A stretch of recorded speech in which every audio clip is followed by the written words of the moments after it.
Good morning, Digit fam. Adam Dowd here, and is it Friday already? Man, time flies when you podcast for a living, am I right? It has been an eventful week, so let's settle down for some tasty tech treats to take us into the weekend. It is March 22nd, 2019, and this is your Digit Daily. So, as it turns out, Apple isn't being as audacious as we thought, and in my world, that's a good and a bad thing.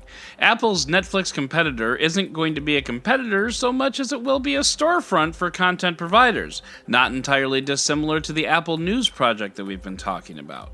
Apple doesn't want to sell you an Apple subscription service, it wants to sell you other companies' subscription services, which isn't all that different from what it does now, if I'm being totally honest.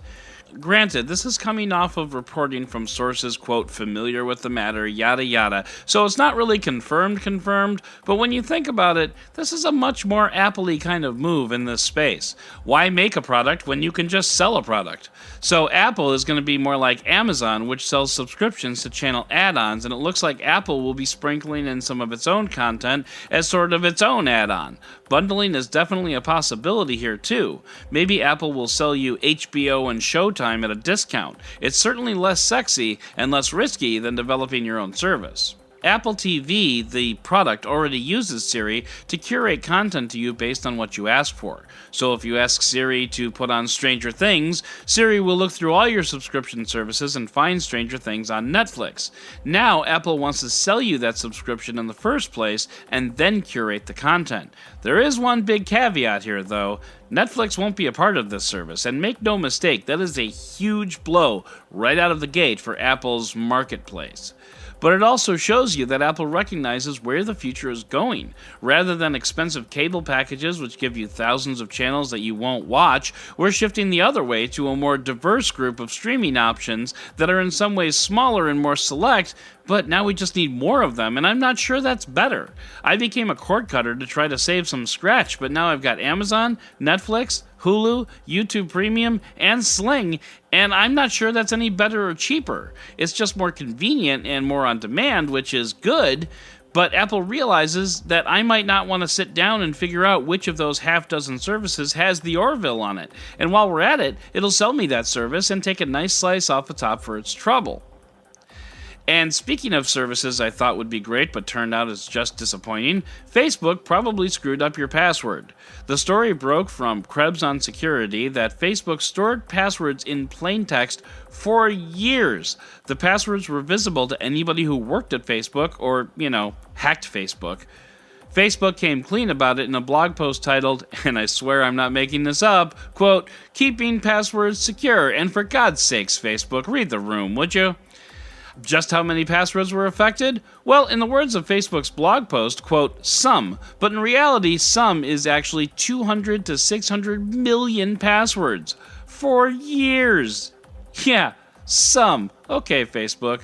Long story short, change your Facebook password. Like, actually, right now, press pause, go change it, and then come back and listen to the Roundup! Chrome for Android now has gestures that you can use to swipe on the screen to navigate forward and back. This is potentially useful because the back button is generally obvious, but the forward button may not be. It's not really a straightforward process to enabling the gestures, though. You'll find a link to the instructions in our show notes. Personally, I won't be turning them on because I get the sense I would accidentally swipe my way out of way too many web pages, but I can see how you might find it's useful. Nick Fernandez over on Android Authority argues that cloud gaming is the future of gaming, and this is in response to Stadia's debut, and after talking about it for 30 minutes last night on the Android Authority podcast, I find it hard to disagree. Netflix is the Netflix of Netflix for a reason, and if gaming can accomplish something similar, the face of gaming may change forever. The Google Home Max is a sweet-sounding smart home speaker with Google Assistant built in. The only thing is, up until now, that speaker would set you back $400.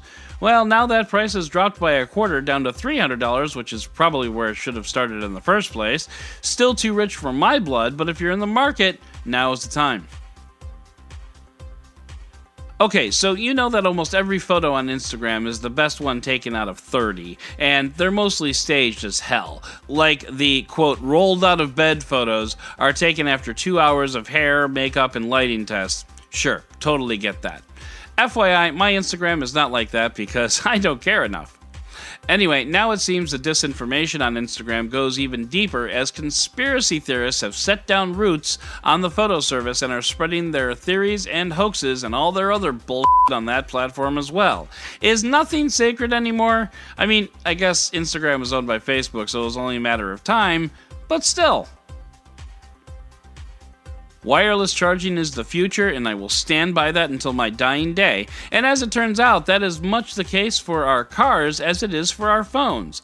Oslo, Norway plans to install wireless charging stations for electric taxis in places where taxis tend to spend a lot of time, in queues waiting to pick up passengers.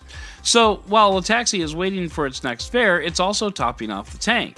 Also, you don't have to get out of the car in Norway to recharge because it's frickin' freezing out there, Mr. Bigglesworth. So it's like a double bonus. And finally, Microsoft is developing a fully automated way to store information in DNA. It has already conducted a successful test in which it converted the word hello into DNA and then converted that DNA back into bits. The process only took 21 hours. Okay, but it's early days for sure. Scientists suspect that once this tech becomes viable, a data center full of data could be stored into something about the size of a pair of dice in Vegas, which is pretty incredible, but also a little scary. Personally, I think they missed an opportunity to encode Hello World, but that might just be me. And who knows, if they had gone that far, we might still be waiting for that data to decode. But what we're not waiting for is the end of this week and the end of this podcast, because that is going to do it for today's Digit Daily. And before I go into my usual spiel, I did want to point out that the Digit Daily is water cooler talk. The only problem is you need someone else at the water cooler to talk about it with. So you need to share this podcast with all of your friends and family, and we've made it just a little bit easier. If you go to digitdailypod.com, that'll redirect you over to our Digit Daily Podcast webpage, where you can listen to all of our episodes and find ways to subscribe. So share that with your friends, digitdailypod.com. Once again, that's digitdailypod.com. And as always, if you like what you heard, be sure to subscribe to this podcast and leave a review in your favorite podcast player. Once again, I'm Adam Dowd, Dead Technology on Twitter, and we'll talk again on Monday.